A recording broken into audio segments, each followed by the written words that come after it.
अस्सलाम वालेकुम। अभी हम देखते हैं ऑपरेटिंग सिस्टम के मुख्तलिफ ऑपरेशंस, जो भी ऑपरेशंस परफॉर्म करता है ऑपरेटिंग सिस्टम। ऊपर जैसे कि लिखा है, ऑपरेटिंग सिस्टम खुद कोई भी फंक्शन परफॉर्म नहीं करता, लेकिन एक एटमॉस्फेयर देता है एप्लीकेशंस को कि वो अपनी फंक्शनैलिटीज़ परफॉर्म कर सकें एफिशिएंट वे में। ठीक हो गया। अब इसके जो ऑपरेशंस होते हैं उसमें process management, memory management, device management और फाइल मैनेजमेंट, यानी जो भी मैनेजमेंट होती है किसी भी डिवाइस के अंदर, उन सब को ऑपरेटिंग सिस्टम ही मैनेज करता है। सब की सब फंक्शनैलिटी, जो भी ऑपरेशंस उसके अंदर होते हैं। ठीक है, आगे देखते हैं। सबसे पहले देखते हैं प्रोसेस मैनेजमेंट। अब प्रोसेस मैनेजमेंट क्या होता है? किसी भी प्रोसेस को जब सीपीयू की ज़रूरत होती है या हार्डवेयर वगैरह की ज़रूरत होती है या मेमोरी की रैम की ज़रूरत होती है, तो उन प्रोसेस को उनकी ज़रूरत के मुताबिक ये हार्डवेयर एलोकेशन या मुख्तलिफ रिसोर्सेज जो होते हैं वो एलोकेट किए जाते हैं उन प्रोसेस को।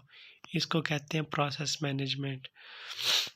अब इसको प्रोसेस शेड्यूलिंग भी कहते हैं। ठीक हो गया। प्रोसेसर बारी बारी मुख्तलिफ प्रोसेस के दरमियान तकसीम करना, इसको प्रोसेस शेड्यूलिंग कहते हैं। और प्रोसेस शेड्यूलिंग के लिए मुख्तलिफ किस्म के एल्गोरिदम यूज़ होते हैं, जो कि हम आगे पढ़ेंगे, जिनमें आता है जी फर्स्ट कम फर्स्ट सर्व, आगे shortest job first, priority scheduling, round robin scheduling, etc। ये सब हम आगे इंशाल्लाह पढ़ेंगे डीपली, एक एक पे एक वीडियो इंशाल्लाह बनेगी। अब कुछ क्यूज़ होती हैं जब कोई प्रोसेस अपने फंक्शनैलिटी परफॉर्म करने के लिए या एग्जीक्यूट होने के लिए पेश होता है, तो उनको कुछ क्यूज़ में लगना पड़ता है, इनको आप ऐसे समझ लगते हैं कि जैसे ये कंसेप्चुअली क्यूज़ हैं, कतारें हैं। ठीक हो गया। अब जॉब क्यू, इसमें तमाम किस्म के प्रोसेस होते हैं जिनको एग्जीक्यूट होना होता है, तमाम किस्म के। और जो रेडी क्यू होती है, इनमें सारे वो प्रोसेस होते हैं जो कि एग्जीक्यूट होने के लिए बिल्कुल रेडी होते हैं। यानी जॉब क्यू में सारे होते हैं, उनमें से सिलेक्शन होके फिर रेडी क्यू में आते हैं। रेडी के बाद फिर उन्होंने आगे एग्जीक्यूट होना था। Keep a set of all process residing in main memory, ready and waiting to execute. ये मेन मेमोरी में इसमें आ चुके होते हैं, बस एग्जीक्यूट होने ही वाले होते हैं। और वेटिंग की जो होती है, इनमें वो प्रोसेस आ जाते हैं जो कि अनफॉर्चुनेटली किसी भी वजह से एग्जीक्यूट हो नहीं पाते, वो वेटिंग में लग जाते हैं और इनको दोबारा चांस, उम्मीद है, मिल जाता है।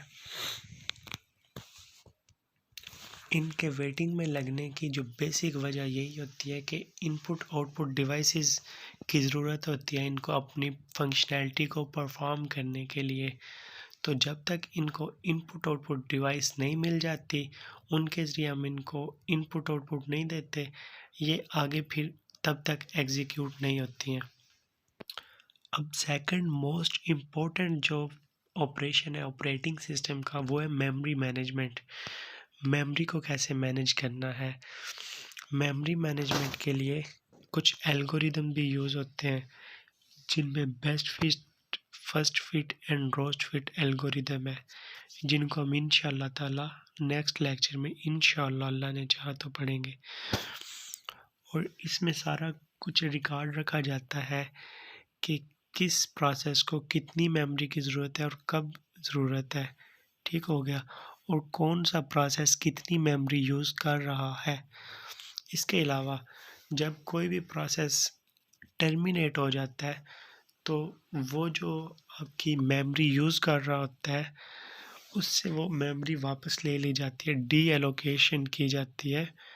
उसे मेमोरी वापस लेकर जब किसी और प्रोसेस को ज़रूरत होती है तो उसको दे दी जाती है, या फिर तब जब किसी प्रोसेस को एग्जीक्यूट तो हो रहा होता है लेकिन उसको मेमोरी की ज़रूरत नहीं होती। ये सब मेमोरी मैनेजमेंट है। मेमोरी मैनेजमेंट पे पूरा एक लंबा चैप्टर है, लेकिन फ़िलहाल हम मुख्तसर पढ़ रहे हैं मेमोरी मैनेजमेंट को, ऑपरेशन पढ़ रहे हैं, उनमें मेमोरी मैनेजमेंट भी आता है।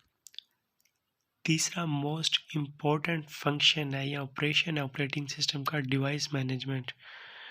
अब जो डिवाइस है उसमें हार्डवेयर वगैरह आता है, हार्डवेयर में कीबोर्ड आ गया, माउस आ गया, हार्ड ड्राइव जो आपकी डिस्क होती है वो आ गई, ठीक है। इस सब को हैंडल करता है ऑपरेटिंग सिस्टम, ठीक हो गया। और ऑपरेटिंग सिस्टम किस तरह हैंडल करता है, इसके लिए मुख्तलिफ़ किस्म के डिवाइस ड्राइवर होते हैं। कहते हैं ना कि अक्सर आपने सुना होगा, कहते हैं कि साउंड नहीं काम कर रहा, कंप्यूटर में लैपटॉप में साउंड नहीं काम कर रहा, तो कहते हैं यार ड्राइवर इंस्टॉल करो तो ये काम करने लग जाएगा, ठीक हो गया। मुख्तलिफ़ किस्म के इसी तरह जब कोई गेम सही से काम नहीं करती तो हम फिर कोई कार्ड वगैरह इंस्टॉल करते हैं उसमें, या ड्राइवर वगैरह। तो ये जो मुख्तलिफ़ किस्म की फंक्शनैलिटी परफॉर्म करवाई जाती है, इसके लिए ऑपरेटिंग सिस्टम मुख्तलिफ़ किस्म के ड्राइवर भी यूज़ करते हैं, which are device specific codes, ठीक हो गया, जो एक किस्म के कोड्स ही होते हैं। फाइल मैनेजमेंट भी ऑपरेटिंग सिस्टम का एक बहुत बहुत बहुत ज़रूरी टॉपिक है, बहुत ज़रूरी ऑपरेशन है। अब जाहिर सी बात है कि आपका जो डाटा स्टोर होता है आपके डिवाइस में, आपके कंप्यूटर में, लैपटॉप में, वो फाइल्स की शक्ल में होता है। आप तसव्वुर करें कि अगर फाइल्स ना हो आपके कंप्यूटर में तो आपको कितना मसला हो। तो ये जितनी भी फाइल्स होती हैं इनको ऑपरेटिंग सिस्टम ही डील करता है। ये एक यूनिफॉर्म व्यू देता है आपको, यानी आप ओवरव्यू ले सकते हैं फाइल्स का, उस फाइल्स के बारे में सारी इंफॉर्मेशन ले सकते हैं, बल्कि सिर्फ एक फ़ाइल्स के बारे में नहीं, एक किस्म की रिलेटेड फाइल्स के बारे में, ठीक हो गया, उसको मैनेज करता है। और ये जो फाइल्स होते हैं यूजुअली नॉन वोलेटाइल होते हैं। नॉन वोलेटाइल मेमोरी वो होती है कि इवन आपकी जो पावर है वो रिमूव भी हो जाए, कंप्यूटर बंद भी हो जाए, तो वो जो डाटा होता है उसके मतलब वो ज़ाया नहीं होता, ठीक हो गया। अब जो फाइल्स हैं इनको दो तरीक़ों से एक्सेस किया जाता है।